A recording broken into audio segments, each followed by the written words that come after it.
myself 30, young, fit, well, regular gym goer, playing football. I think if you told me at the start of the year that I would pick up something that I'd still be struggling from 9 months down the line, I think I probably would have laughed at you, to be honest.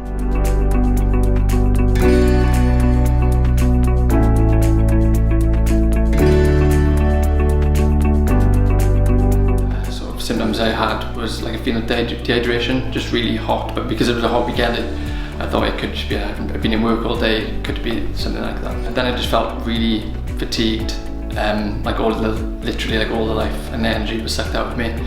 And then on the Saturday morning after Good Friday, it was like a hangover feeling. And then by the Monday, I was horizontal for a good couple of days. I had pins and needles all up the top half of my body, just painful to touch. It was obviously a cough that was just very distinctive, and I've just never felt an illness quite like it, to be honest.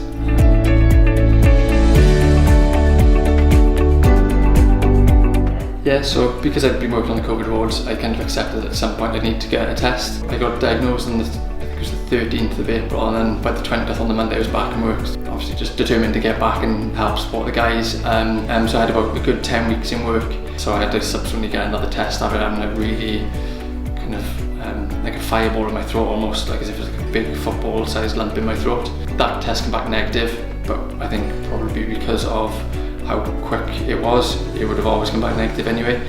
But exactly a week later, that's when all my long COVID symptoms started. Initially started off as like a really intense, stabby stomach pain, just very central, just below my ribcage.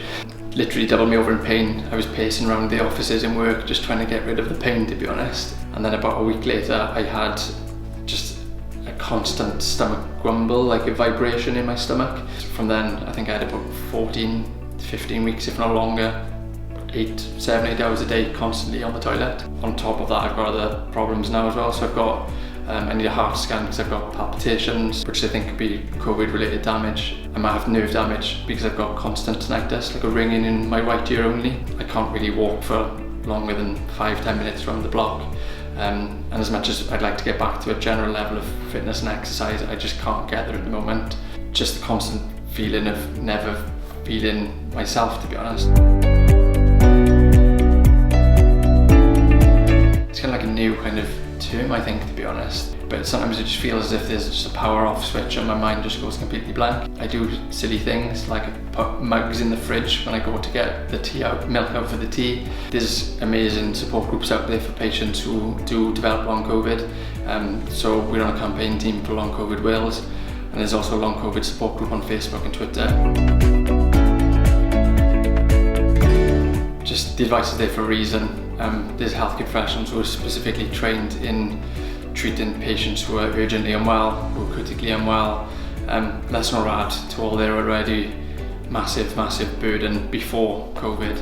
Let's take time to appreciate what they're doing for us, because at the end of the day they come into work, they put themselves at risk, they put their families at risk, they put their health at risk for the sake of their patients. So thanks for continuing to work through what's a very difficult time at the moment, but most importantly trying to keep everyone safe from a distance. Obviously I really appreciate what you're doing.